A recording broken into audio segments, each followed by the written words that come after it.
So here it is, roughly 5 months of ownership of Jethro here, and I thought it was due time to make a review of it. My 5 months of ownership true review.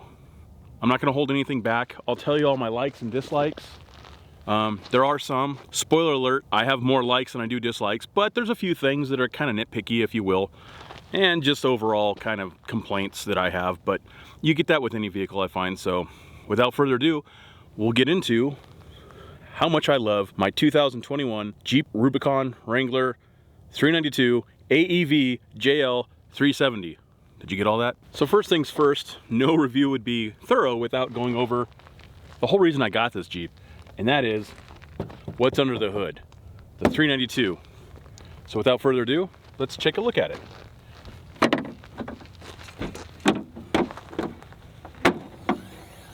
As you can see, there it is, the infamous 392 6.4 liter 470 horse Hemi V8.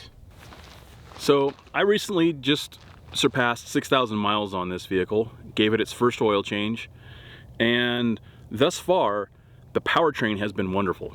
I have really no complaints about the powertrain whatsoever, other than fuel economy. Now, I know getting a huge V8 and a Jeep Wrangler that's basically a box, it probably wouldn't get good mileage, and it doesn't. I've found that more than any other vehicle I've driven ever, in fact, this particular one is very throttle dependent as far as fuel economy. If you're into it, you can almost watch that fuel level just go down.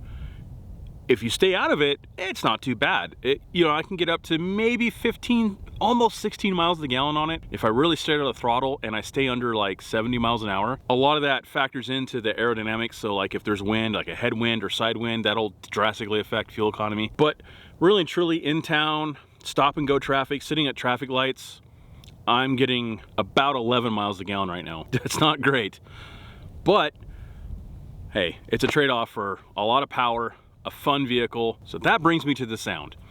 There is nothing quite like a Mopar Hemi V8. It's not like a Ford, it's not like a Chevy. They all have their unique sounds.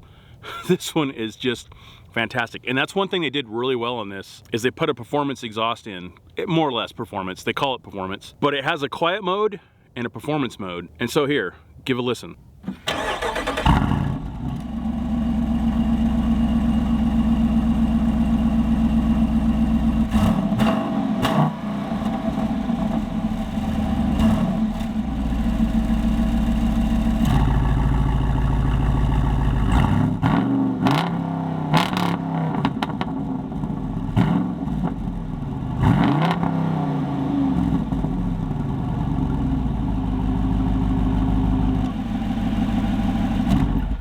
One feature that this Jeep has that's not factory is it has the AEV, so American Expedition Vehicles upfitment. What that essentially means is that they took and put a lift on it, new suspension, new steering stabilizer. I have the 370 package, which is 37, so it's got 37-inch tires on it. It has front and rear bumpers and a few other features. But with that, like I said, is an upgraded suspension. Well, I have actually got the upgrade from their upgrade. So the normal JL370 comes with a dual sport RT, I believe it's called, suspension. What I have is the remote reservoir 8100 version. And let me tell you, they actually are really smooth driving. On highway, off highway, they're amazing. This thing actually runs and drives really smooth, but that's to a detriment. So you're gonna see a lot of it in this video that for most pros, there's also a con that comes along with it. And one of those is the suspension. So yes, while it's great off-road and on-road and it drives and all that stuff, the problem I find with it is because this is a giant box, it's just a brick going through the air, that when there's a crosswind or a headwind, it just blows it all over the place. And with this suspension, because it has a lot more play than a factory one, it gets really wonky. And especially at like freeway speeds, like if you're going over 80 miles an hour, which they are in Idaho where I live, it's scary at times, especially if there's a heavy wind. So I try to stay away from the freeway if there's wind. It's just, it gets all over the place and it gets really, really wonky. So that's definitely not a plus, but it's something I just have to learn to compensate for. And you can kind of compensate and get familiar with it. Also, another point with the powertrain is that it's got the 470 horse and 470 pound-feet of torque. And let me tell you, I have yet to get stuck. The only time I got really close was in really loose gravel where the tires just wanted to dig in and it wanted to sink. I was able to back out before it got there. Other than that, I've had zero issues. I've gone through deep mud, I've gone through sand, I've gone through dirt, I've gone up a few hills. I mean, I have done a little off-roading with it, nothing too extreme, just enough to kind of test the waters, get my feet wet, you know. And in fact, I'm out here at a place just right over here that's kind of an ORV park. I'm gonna probably play with it a little bit today just to kind of have some fun since I'm here. But the powertrain is amazing. And I think that's probably the biggest sales point to this, other than the sound, is just the pure power that it has to get out of any situation. Now, I knew buying this vehicle what I was getting into as far as, you know, the fuel economy and all that, because I had essentially the same powertrain in a previous vehicle. I used to have a 2015 Dodge Challenger RT Scat Pack with the SRT 392 in it and the 8-speed auto. To a degree, this is essentially the same powertrain. Obviously modded for off-road use and a little different tranny for a little more durability, but it's pretty much the same powertrain. And so I knew that that powertrain was, for lack of a better description, bulletproof. I mean, it's just almost invincible. There are some design flaws on this one. Like if you watch Street Speed 717, he got one and he went off-road and it didn't take very long and he actually cracked the oil pan because the oil pan actually sticks down underneath the suspension. That's a poor design.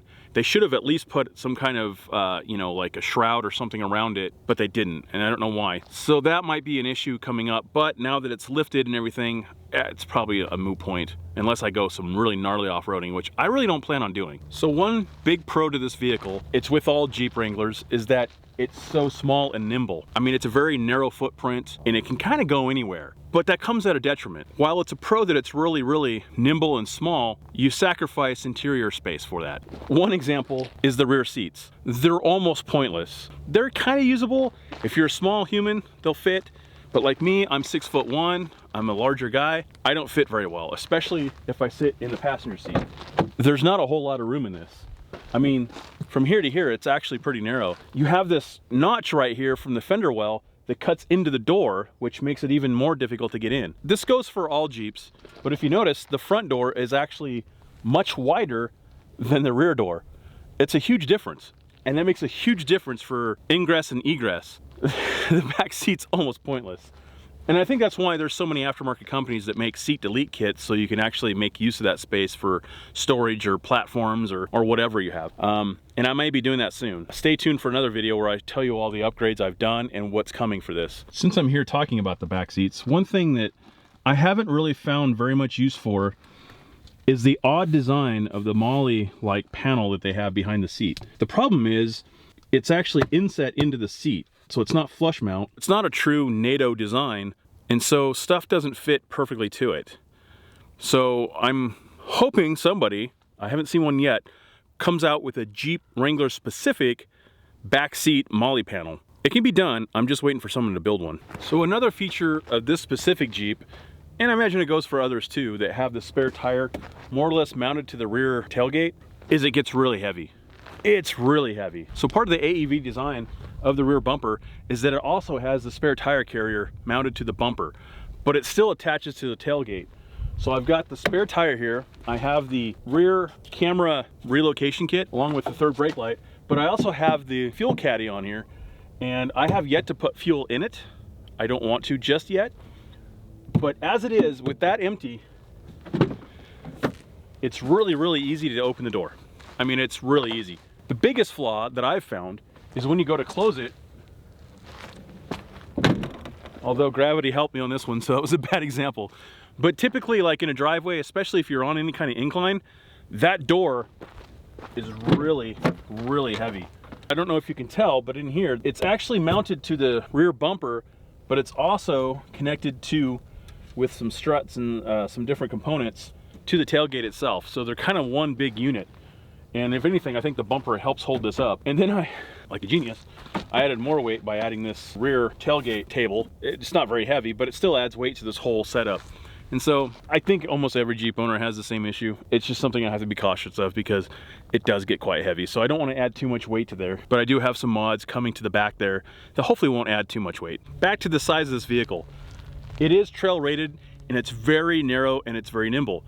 But if you notice, a key feature of Jeep Wranglers is that it has the illusion of wide fenders and wide hips to give it that kind of dimensional look. So the full track width is actually the size of the fenders, right? But if you notice, in turn, the cab is a lot smaller. It's actually quite a bit narrower from side to side than the actual track width. That's cool, it looks sweet, it actually does look really cool. It makes it a lot more nimble, but you sacrifice interior room with that. And so between the seats, there's not much space, and it's a very tight fit. But I am 6'1", like I said, I'm a portly guy, and I actually fit extremely comfortably in this vehicle, in the driver's seat. And I've sat in the passenger seat too, same story. It's actually really comfortable for long drives. I've been thoroughly impressed. So some people might ask why I got a Jeep in the first place. It wasn't for the powertrain. That was a huge sales pitch for this particular one, but that's not why I got a Jeep. I got a Jeep because I wanted something that I could turn into like kind of an overlanding type of off-roady vehicle. Something that can kind of go anywhere, that wasn't really huge, like say a Sprinter van or a full-size truck, which I actually looked into, but because of the supply shortage, I couldn't find what I was looking for. I just happened to stumble across this particular one, so I got it when I could. But I actually teetered between this and the Gladiator for a while, but I came to a realization that I've already got 2 trucks, I don't need a third. Although the Gladiator truck is more Jeep than truck, but did I really need another one? No. So I went with the Jeep because there are so many aftermarket companies and so many options out there to customize them. Why wouldn't you? I mean, if you could afford it and you can go down this road, I think this is your best bet. And I couldn't be happier. So what are my overall impressions of this vehicle? I love it. I absolutely love it. I really have no regrets of purchasing this Jeep. I've been going crazy buying accessories for it. That's another video. I'll go over everything I've done, what I'm in process of doing, what I've already procured that's sitting at home waiting to be put in, and then what my future plans are with this vehicle. That's another video. Also, what I want to do is fully disclose to everyone what this cost. I don't have the exact numbers on me. I'm actually in the middle of nowhere right now.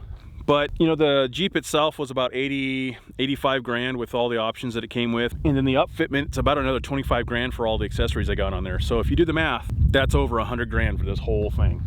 That's before I started adding all the extra stuff to it. So it's not a cheap toy. It's really not. It's really expensive. But when you start looking at like a full-size diesel truck and you start upfitting it, you're getting close to there anyways. I mean, when you start really getting into this, everything right now is stupid expensive, just crazy expensive. So for these times, it's not that expensive. In normal times, that's expensive, but I don't regret any bit of it. This thing has been phenomenal. It's fun, it's nimble. I love driving it in town. I love opening exhaust and just getting on it because it's just, it gives you such a sensation. And then when you're out here touring the backcountry, it's just fun and nimble. Turn the exhaust off so it's a little quieter, and I could actually enjoy nature, roll the windows down and just kind of see what's going on. It's awesome. I absolutely love this vehicle. So if you're ever thinking about getting one, if you have the means to do it and you really want one, do it. I have no complaints over any of the American Expedition vehicle parts. Anything they did, it's all fantastic. So that's it in a nutshell. Am I happy after 5 months of ownership? Yes. Would I do it again? Yes. Am I looking forward to the future with this? Yes. Hell yes. And there's gonna be many more adventures to come. Back where I live, it's not this pretty. It's more snow covered and it's icy and it's been miserable, so I haven't done a whole lot of outdoorsy stuff with it yet, to be honest with you. I'm waiting for nicer weather like this. This is not where I live, mind you, to be where I live so I can go have more fun. But short and sweet. I thank everyone for watching the video, and if you liked it, click like and put your comments down below. Complain, whatever. Is it stupid expensive? Yes. Is it stupid fun? Yes. And I'm happy, so that's all that matters. But yeah, and kind of curb the negativity. There's a lot of really just bad people out there making bad comments on videos. I've had a few myself. I've actually deleted a couple. Come on, really? Whatever. Anyways, please subscribe, and there's a lot more adventures to come with Jethro. So please, thank you again, and stay tuned.